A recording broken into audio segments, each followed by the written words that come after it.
PWCI this week. I'm Matt Conservative the Crime Fighter at the News Pub, and for this episode, we'll call it the Crimey Buzz. In a story breaking last week that blew up involving someone who had been quite involved in the local Midwestern wrestling scene. ACH, known these days in NXT as Jordan Miles, got on Twitter and called out WWE for creating a t-shirt logo design that resembled what was seen in minstrel shows and blackface performances. The logo was in the shape of a large red smiling mouth with the names in white letters as teeth embedded on a black shirt. ACH called it racially insensitive, sharing an image bearing a resemblance to the design, and they would regret making it. ACH proceeded to call out Vince McMahon and Triple H, saying if that's their vision of him, then it's a slap in the face to every African-American performer, fan, and supporter. WWE pulled the shirt design, replacing with a design similar to the Space Jam movie logo. ACH proceeded to double down on the criticism, saying, "I've used this shirt as fuel. I knew the shirt existed, and my soul hasn't been able to rest properly since I've laid eyes on it. My voice will be heard, my true opinion will be heard, and my people will have their moment. Doesn't matter if the shirt was replaced. The fact that they even made the first one overshadows anything till we get what we deserve."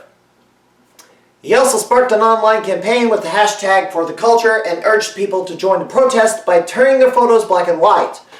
Several independent wrestlers did exactly that. WWE responded, saying ACH approved the initial design, saying we work collaboratively with all our performers to develop logos and merchandise designs and get their input and approval before proceeding. This is the same process with Albert Hardy Jr., and we responded swiftly once he later requested that the logo t-shirt be redesigned. No t-shirts were sold. However, a website called tchip.com is selling this very shirt in 15 colors no less, including green, which invokes another racial stereotype of African Americans here. For his part, ACH is selling a new F Racism Watch Wrestling shirt in his Pro Wrestling Tees store. ACH had to walk back some of his tweets on Instagram since he got himself suspended on Twitter for going too far, taking shots at Ring of Honor and Jay Lethal, calling Lethal an Uncle Tom. He stated he didn't care what others thought of it, but acknowledged his comments were disrespectful and unprofessional. This after Kenny King, Titus O'Neil, Booker T, and Mark Henry chided ACH for his conduct and trying to drag people into the situation that didn't want involved. Fans were offended at the comments against Jay Lethal and demanded he apologize to him. Others even compared him to Jussie Smollett. ACH signed a developmental contract with WWE back in February and won the NXT Breakout Tournament during the summer. He faced off against Adam Cole for the NXT title in September, coming up short. Actually, the match was taped in August. Since then, he has not appeared on NXT events and TV tapings, nor has been at the WWE Performance Center. Speculation has been that he returned to Texas to handle family issues, but others say he's been seen in the Orlando area. Dave Meltzer revealed from a source that he was taken off the road over what was named as a medical leave for something that was not an injury. Read into that what you will. The categorization of minorities in the wrestling business has been an issue for decades. Certain characters portrayed by minority performers have been seen as stereotypes, and while the issue has gotten better, there's been instances in recent years where WWE took criticism for insensitivity. Kofi Kingston, earlier this year, became just the fourth African American in history to win a heavyweight title in WWE. I can't imagine ACH will be with WWE much longer. I began to wonder if this was a ploy to get released to go elsewhere, since there's been many looking for a way out of WWE, with multiple new promotions getting a national TV outlet this year. However, an outright firing has public relation consequences. This freakout, however, in my view, has gone too far, and should have been handled a lot more professionally than it was. He really misplayed his cards here. Wondering if anyone locally who knows him well has ever seen the side of ACH. Good golly, Miss Molly, so like a ball. Golly, Miss Molly, so like a ball. On a side note, Molly Woodward, desperate for attention, who is requesting donations for an alleged needed medical operation, attempted to latch onto this controversy, saying, "I will not ever claim I know the struggles of black men and women. I will not speak in place of their voices. What I will always try to do is carry their stories and lift them on the back of my privilege." This prompted many to call her out. Oh, excuse me, she claims to be something of a woman these days. Well, guess what? I don't care. They called her out for using a deceased African-American NBA legend for a nickname, deeming it digital blackface. Hurricane Shane Helms had an exchange with Molly over her response to his comment on airing grievances on Twitter and went so far as to call him a racist. Which leads us to an update on the Molly Woodward-Michael Elgin situation. Molly Woodward's lawyers filed a motion to have Michael Elgin's lawsuit against her thrown out on a technicality. That being, Elgin made public an email from Brendan Roediger involving negotiation of a settlement. It is feared that the motion may be granted, which would effectively end the case, leaving Elgin with no path to clear his name and Woodward to have gotten away with perjury and to continue smearing people with her Twitter platform. The case currently is still active and no ruling on the dismissal has been made. An audio recording of the hearing has been requested and sent to be used as evidence in the defamation suit.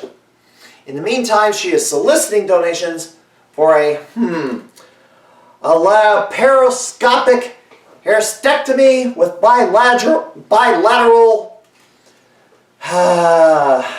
sapling ectomy and cystoscopy. Yeah, that's a mouthful. Woodward, who wants to be identified as Beast, among other things that have nothing to do with actual biology, claims surgery is scheduled this week. Sadly, there will still be a lot of people falling for this, just as they fell for past donation requests for things like a legal defense fund, which did not go to pay for a lawyer. Her legal representation is entirely pro bono, as was the lawyer in the ex parte suit that she lost. Her critics state she has no idea what surgery she claims to be getting. What is laparoscopic surgery? Is a widely accepted surgical technique that uses small incisions and long pencil-like instruments to perform operations with a camera, such as hernia repairs, gastric bypass, bowel resection, and organ removal. In this case, she's supposedly getting her uterus removed. Recovery time is said to be a couple of weeks for laparoscopic versus a normal hysterectomy, but she's claiming 6 weeks. Currently, she sells subscriptions to her porn pictures and videos on an OnlyFans account. OnlyFans is a site enabling content creators to monetize their influence. Some of the other stupid comments she's made over the past few weeks is women are allowed to have sex with as many people as they want without shame. She left out suffering no consequences from her actions and act with impunity. She is still claiming Sean Orleans assaulted her, contradicting her previous statement where she said he left after telling him she didn't want to have sex and claimed it was disrespectful. She also called out Maxwell Jacob Freeman of All Elite Wrestling for throwing a woman under a bus to be harassed and called a ring rat for sending him a picture. Of course, others are saying that was a work.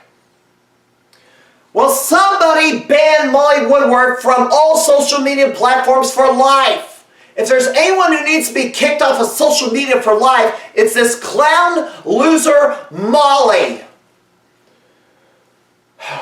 Also, a personal message to Joseph Telgin of J. Telgin's Agency.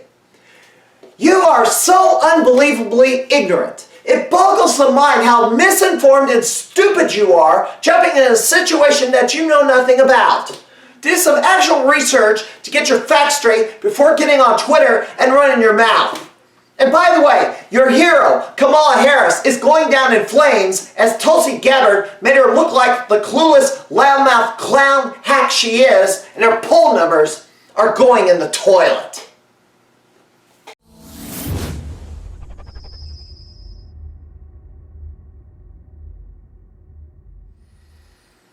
Other bits of news I need to cover. Dan Summers, aka Curly, in the wrestling ring is suffering major heart problems, and surgery is not an option to help him right now. Fundraiser event to help cover his medical bills is being put on by Stride Pro Wrestling, presenting All-American Pro Wrestling Reunion Show, Resurrection, on December the 7th at the Black Diamond Harley-Davidson in Marion, Illinois. 3 officials with 01 Supreme are on the mend. As previously covered, Amy Sturgeon is having surgery following treatment for breast cancer over the past several months that is supposed to prevent a reemergence of it. A fundraiser to cover her medical bills was held back in July. The promoters of 01 were seriously injured in separate vehicle accidents over the past few weeks. Dave Cavazos was involved in a head-on collision on his way to pick up the ring to take to Iron Spirit Pro that day, causing the show to be canceled.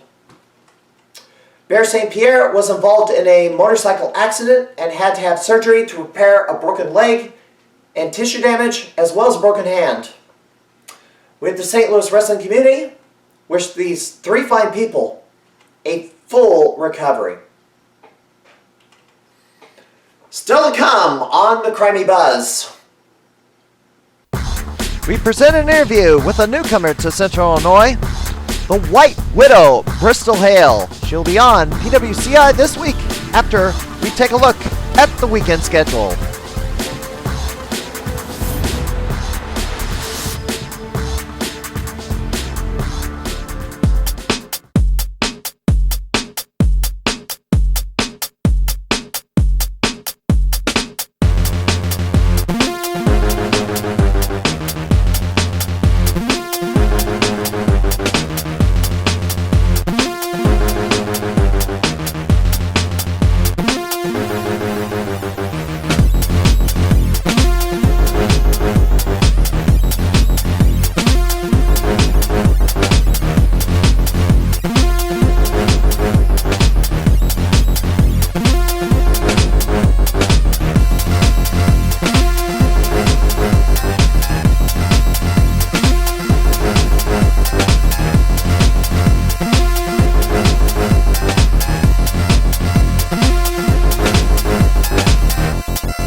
A little more information about the ACH t-shirt controversy. The designer of the logo is a guy by the name of Baker Landon, the creative services coordinator for WWE. He's only been with the company since August. He works as the talent manager for all NXT talents and helps create their logos, branding, and merchandise concepts. He also manages wrestlers' projects and establishes and maintains its logos, brands, aesthetics, style, and costuming. So is this a case of the newbie inexperience or someone not well vetted before hiring? We will keep watching and providing updates. I also have found the design of the shirt for sale on more websites. I have to wonder if WWE and or ACH will be contacting these firms and demanding they be taken down, because I cannot imagine these were authorized and it looks like bootlegging. In our Spotlight segment, we interview a newcomer to the area. Here on PWCI this week, we'd like to give the new talent in the area some much valuable television time in front of a camera so the local fans can get to know them and get motivated to come see them at a wrestling event near them. Introducing a newcomer to Central Illinois, all the way from Florida. Miami, Florida. The White Widow, Bristol Hayle. What brings you to Central Illinois? What brings me to Central Illinois? I am honestly looking for new places to go and destroy people. So. Destroy people. How did you get the name The White Widow? White Widow, it came from my trainers ultimately. They were looking up just women in history, and recently there was a terrorist in Europe, and her name was the White Widow. So it's just kind of like just a bad lady. Evil person. Evil person. Terrorist. Yeah, yes. exactly. So. Now, when you were growing up, your parents were not wrestling fans at all. No, not at all. You somehow got into it. How did you get into it? Well, when I was a kid, I would sneak watch. I would sneak watch wrestling. Like, I would have it to where I had the remote for the channel flipping, like, so I could watch it, and then if my mom came in the room, just change it real quick. But it happened probably about 5 or 6 years ago. Started watching WWE, and like, I was like, that would be really cool to do one day. Like, completely joking. I just was like, yeah, I want to do that. And watching throughout the years, I became a fan. Since I've gone back and watched old matches and stuff, but I don't know. It was just something. You were flipping channels. You came across it one day, and you just decided to stop flipping channels and watch it for a little bit. Watching it because I liked it as a child. I just wasn't allowed to. So, as an adult, I could make my own decisions at that point. So. Now, why did your parents not like wrestling? Well, back then, it was a little bit more risque. Risque. Yeah, a little bit more risque, and she just wasn't into violence. Like, she didn't let us watch anything violent. So, my mom was even the person that, like, she made us quit watching Rugrats because Angelica was a brat. So. Now, once you reached adulthood, or 18, when did you start training? Well, actually, I started training 2 years ago. I trained for about a year, and then I started taking bookings. So I was 20, oh God, I'm putting my age out there. I was 27 when I started, so. But yeah, trained for a year before I started taking bookings, so. And now I've traveled a good bit. Not a whole lot, but a good bit. Now, what was your parents' reaction when they saw you wrestle for the first time or get into wrestling? Well, I mean, they watch my matches. They're excited to watch my matches now, I guess, because like I can make my own choices. They're just supportive now. But my dad gets mad at me when I have a match and I don't send it to him. So They didn't freak out when they discovered you put on a pair of boots and got in the ring. No, I mean, they're worried, like any parent would be. Like, don't want them to get hurt, but that's why we train to try and avoid that. So where have all you been so far?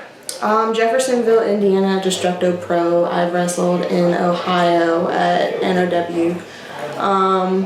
New South Wrestling, which is in Alabama. Ego Pro Wrestling is like my home promotion, so that's where I trained and where I have had most of my matches. Obviously here, PWCI. And then 5, 6, New 7. Era Pro is also in Alabama. And I was supposed to debut next week at a different promotion in Alabama, but at work I had to step in and take over some shifts. But 7, 8 states so far? Mm-hmm. And I hope to make it more. All right, your rookie year. Was the professional wrestling everything you thought it was at the conclusion of your rookie year? It's honestly more like you learn a lot traveling and wrestling different people and going to different seminars, because I love seminars. I can't get enough seminars. They're so much fun. But honestly, like the people that you meet, the friends you make, it's really special. But aside from that, definitely a lot more time consuming and strenuous than you would think, because you're literally traveling every weekend if you get bookings every weekend, and that can take a toll having a full-time job and doing this. But I love it. I absolutely love it, and getting to work new people and learn new things is definitely, like, I never want to quit learning. Never want to be that person that's like, oh, I'm so badass, I don't need any more training, I don't need you know, to learn anything else, because that's when you get stagnant. So. Who was your very first match? Oh Lord. It was a girl that I trained with. Her name was Candy Crush. It was terrible. Is that online? Is that video that I pulled clips from? No. The one, I wasn't, like, I had no kind of gear. I had like white shorts and it was just awful. I was like 60 pounds heavier. Like it was just like I cringe at it, and it has over 12,000 views, and I'm like, wow. So that is online. It's online. Okay. Please don't look it up. I just want. Well, I was trying to figure out if I pulled clips from that. No. That one, ugh. I'm glad you didn't. Thank you. Or maybe I didn't find it. Yeah, it's old because it's just so bad. Because we practiced that match for 2 weeks, and it was just so bad. I'm like. And now, like, doing this for so long, well, not so long, a year is not a long time, but wait, 2 years if you include the training year. Like, at my new era debut, when I got there, the girl had canceled because her family, there's like a family emergency. So they're like, okay, we're putting you with this guy in the tournament. I'm like, cool. No, you're first. You had 15 minutes and you had to cut a promo. I'm like, the fear in my face, like, can you do that? I'm like, yeah, sure. And I got through it. I was actually pretty proud of myself, but spontaneous. You had to do it spontaneously. Like, on the cuff, I was like, oh god. I was like, talk to me through this, please. I'm gonna lose it. But yeah, it was a lot of fun, and I was like, wow, I can do that. I can put together a match in 15-20 minutes, and if it doesn't go right in the ring, recall it. Like, it's just nice. What is your signature match so far? My what? Signature, or at least your favorite, or the one that everybody should watch. Well, the Destructo Pro match, like the third match that me and Alice Crowley had, it was like whoever won had to put the other person through a table. Yeah, and that was the first time I had done that. Like, I'd taken power bombs off, the second rope, top rope, whatever, but not going through a table. But yeah, that one was a lot of fun. Like, we put a lot into it, and it was worth it. I love it. So. Worst experience you've had? Worst experience I've had? In the ring, if you've had one. Apart from your debut match, if you only you couldn't count it. But. Probably. I'm trying to think. There's one time where I got slapped really hard, but I can't remember. And because it was part of the match, but when I got hit, I felt like my jaw was dislocated. But and it scrambled your brain, probably. And I was just like, oh my god. And then that was the beginning of the match, so my jaw was throbbing throughout the whole thing, but luckily adrenaline. But yeah. Yeah, that was probably the worst experience so far. I mean, that or just straining a muscle or something, but not had any major injuries. Knock on wood. Now, what is your style of wrestling? A lot of people say it's more so brawler. It's a lot of punching, kicking. I'm terrified of heights, so I'm not gonna be terrified of heights. I'm not gonna jump off the apron. I don't think. I hope you can fly in a plane. Yeah, I've been in a plane several times. I can do that, but when it's me up high, I'm like, oh no. Open air heights is my problem. Yeah, I can fly. I'm fine. But don't ask me to bungee jump or skydive. Nope, I'm good. Or we could have you climb up a scaffolding and throw somebody off of it. Ooh. We've had that happen here. Wow, I don't know that I feel comfortable doing that. I belong on the ground. So. Okay. What are your goals for 2020? Just keep traveling, keep, putting out a good product. Like I said, always want to keep learning, so find seminars to go to that I've not done before, or even people that I've gone to before. You learn something new every time. But definitely more in-ring training, just continuing that. Yeah, definitely just traveling. Traveling is my big goal because I don't want to stay in one place, and wrestle the same people every weekend, 3 people you want to have a match with next year on the independents. Everybody's going to vote for a WWE guy, star, girl. Definitely, I would love to have a one-on-one match with Allie Rex because I did a 3-way with her. Where's she out of? She now lives in Florida. but she was out of, I can't remember the promotion she was out of, but she now lives in Florida, but she's... I have to find a picture of her. Federated is what she wrestles under. Federated. Max the Impaler, she scares me, but it would be fun, I think, to have a match with her. Who? Max the Impaler. Max the Impaler. Okay. I'll have to find a picture of that person. And then another person. And then Danny Jordan. She's out of Tennessee, but those are definitely 3 people that I would love to have a match with. All right. Do you know any of the Midwestern women? Female talent. Have you ever heard of Savannah Stone, Rain Victoria, Tootie Lynn Ramsey, Sierra? You said Tootie? Tootie Lynn Ramsey, going by the name of Sin Sheen, the little blue dragon. Yeah, I've actually, we were supposed to have a match for Ego, but the show got canceled. But yeah, I've definitely, she's wrestled for Ego before, but something happened and the show got canceled. But yeah, I mean, her and Savannah, that would be fun. I mean, now you have a whoever. Yeah. You have a triple threat match tonight. It was supposed to be, they were supposed to do 2 single matches, but one of the girls fell violently ill and had to be hospitalized. That's not good. Shauna Reed, and the other person, Raven Black. What do you know about those 2? I honestly don't know anything about them. What are you going to do to them when you step in the ring with them tonight? I mean, I'm gonna do what I normally do, and that's like show no mercy. I mean, I've got nothing for them. Like I don't care either way. Like, just stay out of my way. All right, where can promoters go if they want to bring in the White Widow Bristol Hayle? Well, I've got Facebook. That's just Bristol Hayle. Instagram, which is White Widow. And then I do have a Twitter as well. It's Bristol Hayle WW. So yeah, I've got all forms of social media. Messenger is usually the quickest way to get a hold of me, but like Facebook Messenger. All right, Bristol. Thank you for coming in. Good luck tonight. Have fun. And I don't know.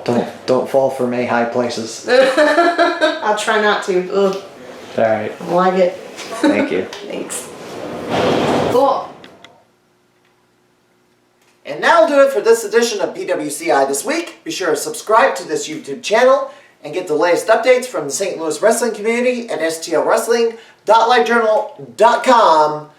Until next time, the spin is making me dizzy.